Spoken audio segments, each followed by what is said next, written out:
Hello everybody, my name is Jerry Yakov, and I welcome you to this episode of Spiritual Awakening 101. This is going to be an interesting episode, I hope. I'm confident. What we're going to do is be reading from a book entitled Living Buddha, Living Christ by Thich Nhat Hanh, otherwise known as Thai. And Thai has written so many wonderful spiritual Buddhist books, and I've chosen this one because it's a nice bridge between the Eastern idea of the Buddha and the Western idea of the Christ. And you'll see as we go through the book and the readings that there's an equation that he draws between the Buddha and the Christ. Very much, well, you'll see when we get into it, but very much the highest level of consciousness or enlightenment that we can attain would be the Buddha state or the Christ mind. And this is what we're all evolving into. It's our natural identity, the Buddha. In Buddhism, they have an acknowledgement that we bow to each other as the lotus flower becoming the Buddha. We're all evolving as Buddhas or Bodhisattvas.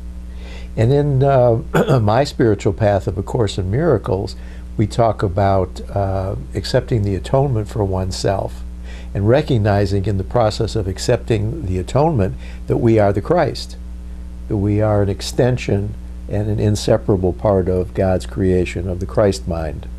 So I'd like to start by telling a story, and I've told this story, I think I told this in our very first episode, some 3 or 4 years ago in episode 1, and I think this is episode 141. So we've done 140 episodes since then, and it bears repeating. This is 142, excuse me. Okay. So here's this, and it's a very Zen story, but it's also a Western style spiritual story.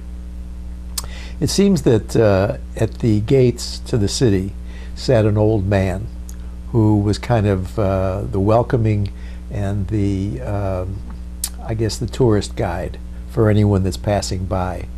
So the first fella comes by and he asks the old man at the gate, "Tell me, old man, what is your city like?" And the old man said to him very wisely, "Well, tell me, what is it like where you come from?" And the visitor said, "Well, where I come from, people are very quarrelsome and angry, and they don't get along very much at all, and it's not a pleasant place." Well, the old man said to the first visitor, "I think you'll find that this city is very much like that." Time goes by and another visitor passes, stops and asks at the gate of the old man, "Tell me, old man, what is your city like?" The old man again very wisely says to the second visitor, "Well, tell me, what is your city like where you come from?" And the visitor said, "Well, where I come from, people are very loving. We all get along very well and we share, and it's a wonderfully happy place." And the old man said to the second visitor, "I think you'll find that this city is very much like the one you live in." Well, the upshot or the moral of the story is that what we perceive and experience is in the eyes of the beholder. The first visitor seemingly had a distrustful demeanor and a mindset that it was not of the Christ and the Buddha, and so everything that he saw looked distrustful. The second visitor had a mind that was very much like the Buddha and the Christ, because he saw loving, cooperative people who shared with one another and were happy. And the old man very accurately said, "If that's what you see, that's what you'll see here." Okay, that's the first story I wanted to share. And we're setting up a kind of a Zen Buddhist mood here. Then the second story I want to share is the one about the spiritual seeker who goes to the Far East, to the Himalayas and up the Tibetan mountains, and he finds this masterful teacher, the guru, and he's invited to have tea with the guru. So they sit down in a Buddhist tea ceremony, which is very formal, and very traditional. So the tea is being poured, and the teacher pours for the student into his cup the tea.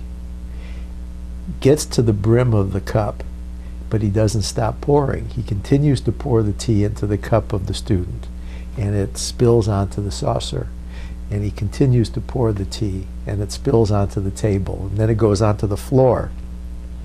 And the student, wants to be respectful of the teacher, but he's mystified. What is going on here? He says, "Teacher, stop pouring. This is going all over the place."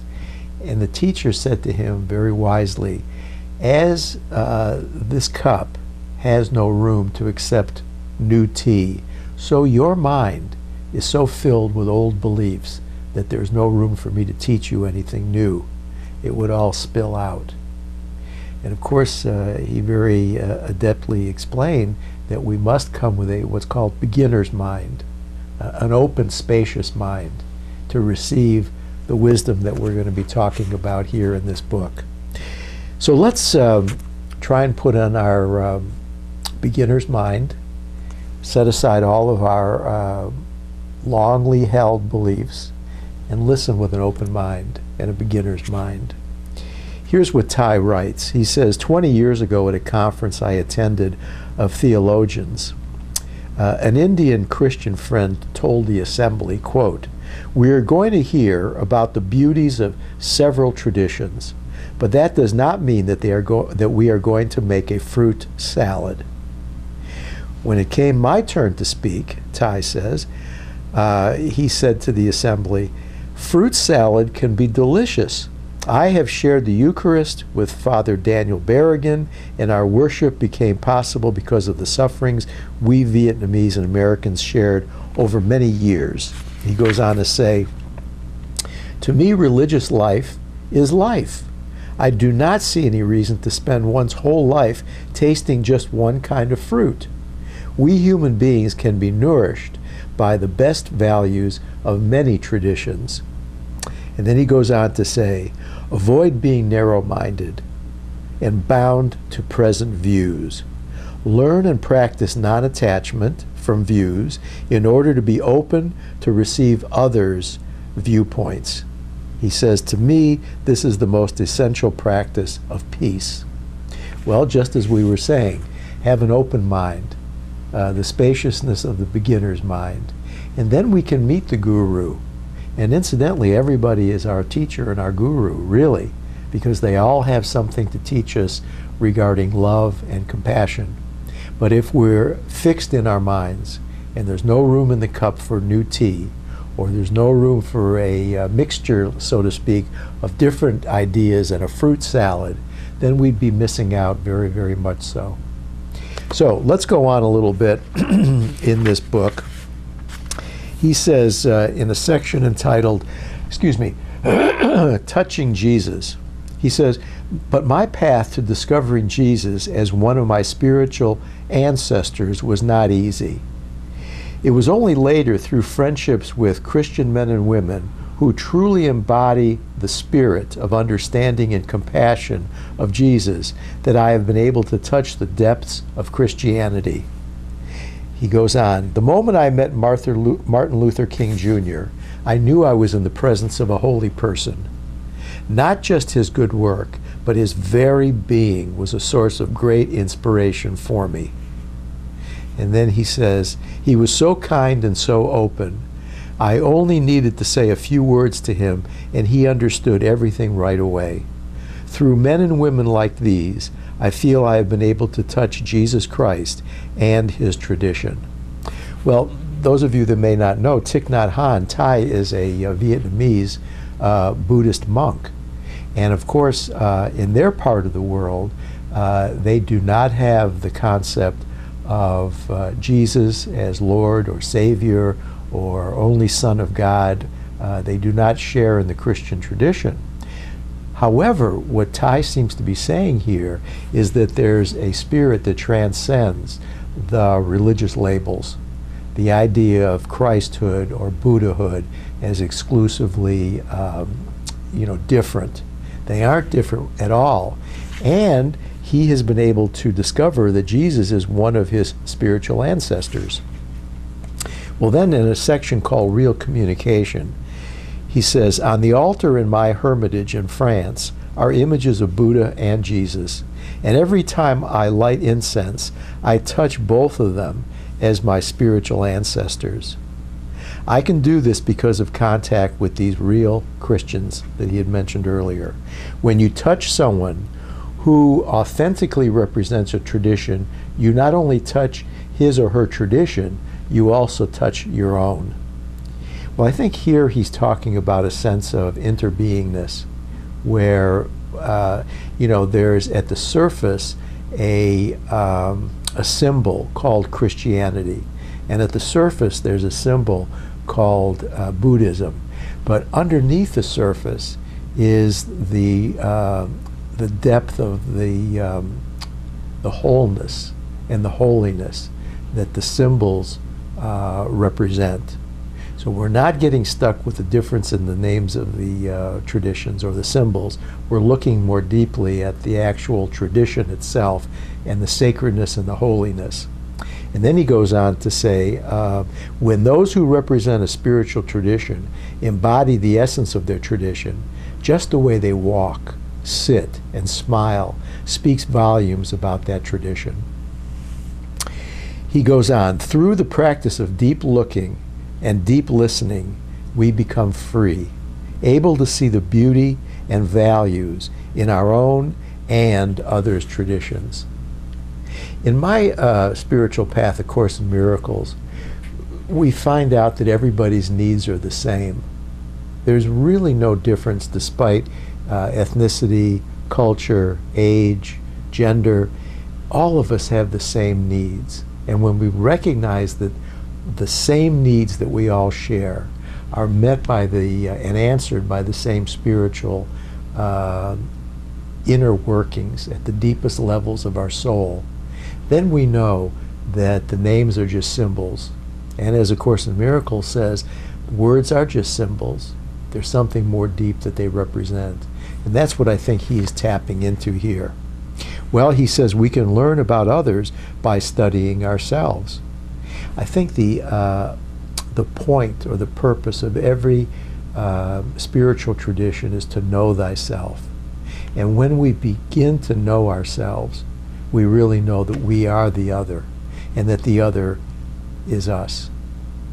I think it was Martin Buber that said the I and the thou are one. There's no difference when we get down to the deepest levels of the truth within us and our true identity. Well, I like the way Tai says here that the garden of Buddhism is filled with many beautiful flowers. So he's making an analogy to all the different religious traditions, each school representing an attempt to keep the Buddhist teachings alive under new circumstances. Living organisms need to change and grow. So I don't mean to be disrespectful of traditions that have not maybe evolved, and some people who seem very reactionary and conservative. But I think that each of us in our own way can keep that Buddha mind, the Christ mind of openness, of being open to learning as a beginner, being a novice, if you will, and looking to each of the people that we meet as our teacher. And we have so much to learn from people.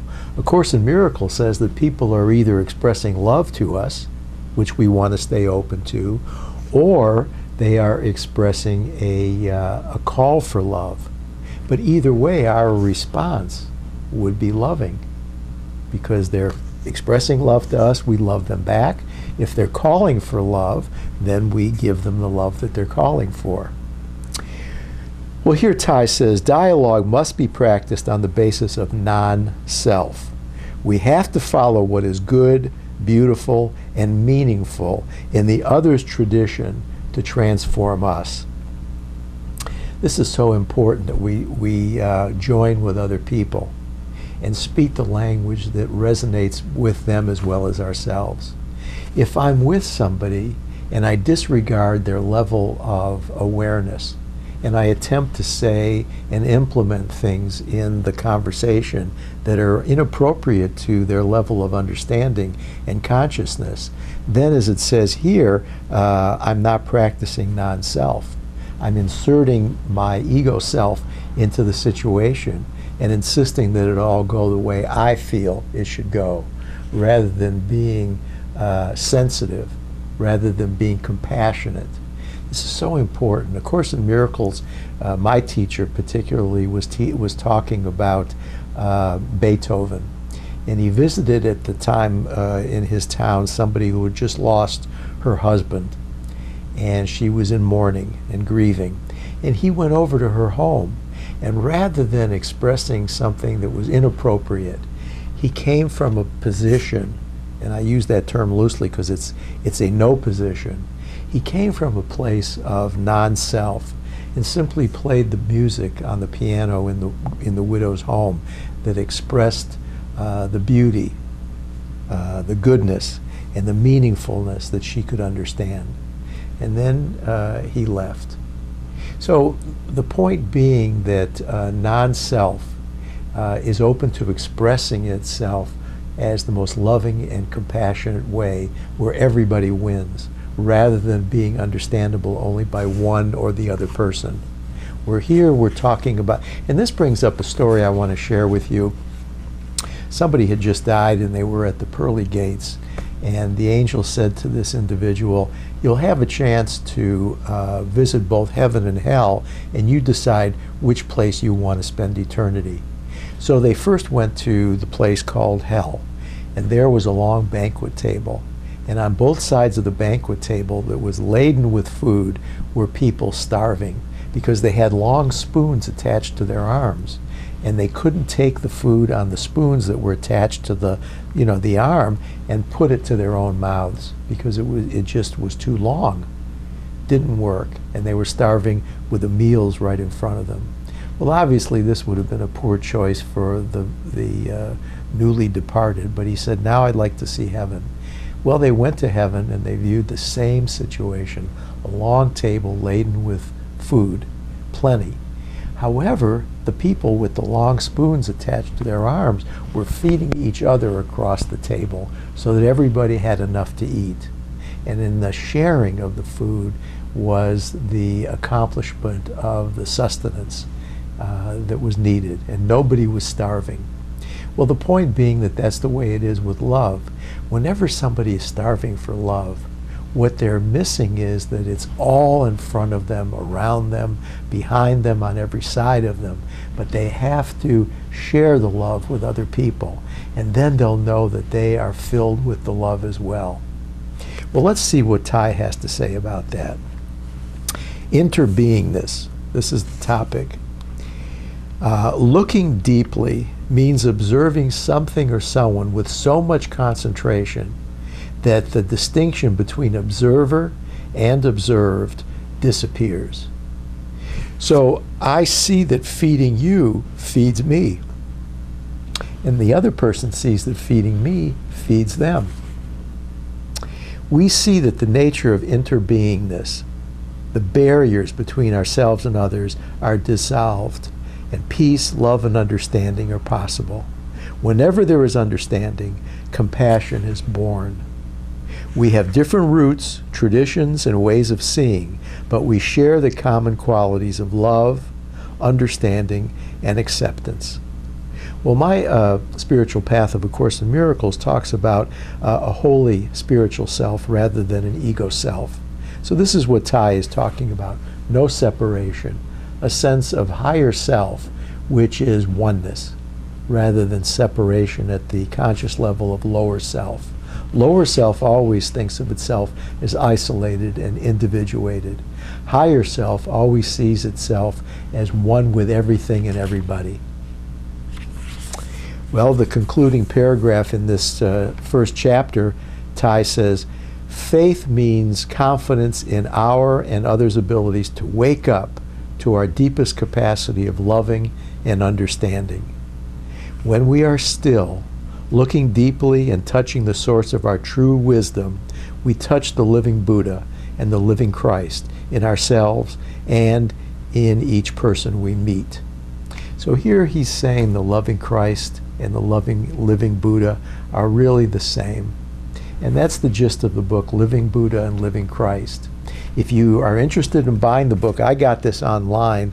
It's a wonderful read, and I've only covered the first chapter, so you get an idea of where Thay is going with this. I'm so respectful of him. I happened to spend a weekend with him last weekend at a retreat down in Magnolia Grove, Mississippi, near Batesville. This is a retreat center that he visits on an annual basis.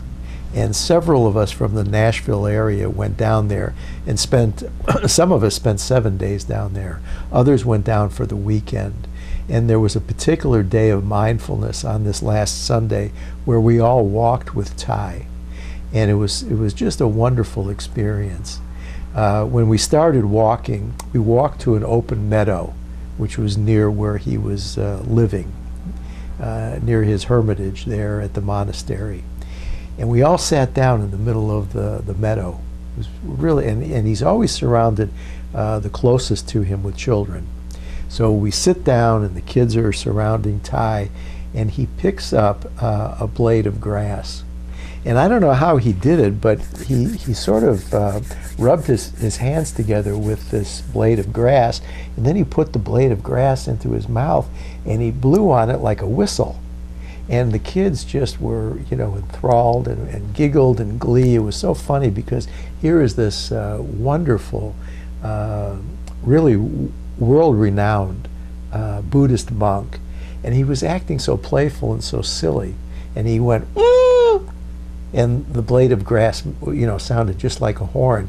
And then I saw one of the little boys that was sitting next to Thay take a blade of grass, and he tried to do it. And he kept blowing on the blade of grass, and it didn't work. He doesn't know the trick that I guess Thay does a lot, to entertain the kids. And he entertained the adults that were there as well. You could just feel the peace and the love radiate off of him. It was a wonderful walk. And then we walked back to the meditation hall. And in the meditation hall, he talked for at least an hour and a half. And what he always talks about is the deepest levels of compassion and love for one another. The joining, this interbeingness that we were just talking about and reading in his book, that transcends the Christian and the Buddhist traditions. And it's simply the way of the loving spirit within each of us and all of us. Back to my story about heaven and hell, there's only one way, and that is the way of sustaining each other to be sustained. A Course in Miracles talks about a collaboration. Individually, none of us awakens to our place in heaven. It's only in a collaborative way where we recognize that the Christ in you and the Christ in I join together in mind and in spirit.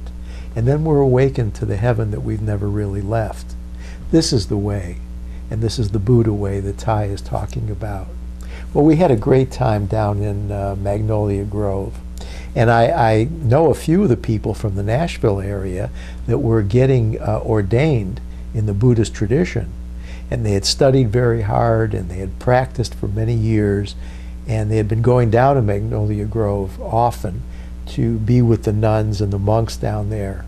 And what happens is, I guess you become adept enough in the practices that you are officially ordained by Thay when he comes to the United States. Now, I knew another fella who used to teach Buddhism here in Nashville, and he had gone to Plum Village in the south of France, where Thay has a hermitage and a monastery, and he had gotten his ordination in Plum Village. But all that to say, it's available when the spirit within presents itself and fully blossoms as the lotus and as the Buddha becoming, then you are recognized with the ordination. Similarly, when the Christ mind and the Christ's vision becomes your everyday habitual way of being and looking in the world, you know that you are among God's ministers. You know that your function and your purpose is to teach love and to be love. And that is the fulfillment of the atonement. That is the acceptance of the atonement in full blossom, if you will, within us. And then, as the Course in Miracles says, at some point we lay our bodies down very gently because our purpose has been fulfilled, and what happens is we are returned in mind and spirit to the heaven that we've never left, and we have fully awakened. It's a beautiful way of thinking about life and about being in life. Teach only love, for that is what you are, and that is who you are. And who is it and what is it that you're teaching? Those that are fully worthy of love, those that are love themselves. So love meets love. And when that happens, Course in Miracles says there's a holy instant. And the holy instant is the time of the awakening. You have a interlocking chain of forgiveness events where the holy instant comes into fruition in our minds. And when that happens, each one of us knows that we are one in spirit and that we are one with the creative spirit. And that is the holy instant. Or it's also called the moment of the miracle. The holy instant and the miracle undo the notion, and it's a mad idea, that we're separate from one another, that we're separate from our Creator. That is not true.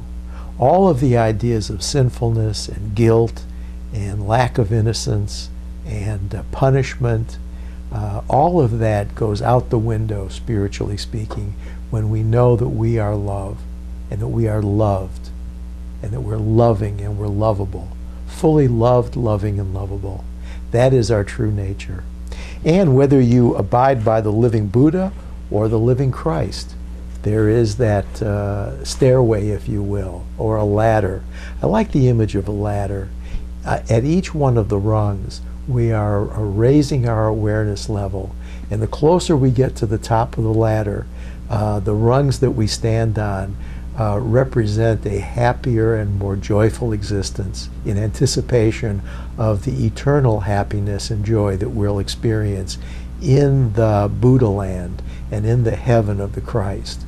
This is our true nature. Well, I hope this has been a useful episode. I hope you've gotten some of the excitement that I experienced from being with Ty in this past weekend. I encourage you to look on the website. You can look under plumvillage.com and check out some of his writings. Thank you so much for joining us. Namaste, shalom, and peace. We'll see you next time.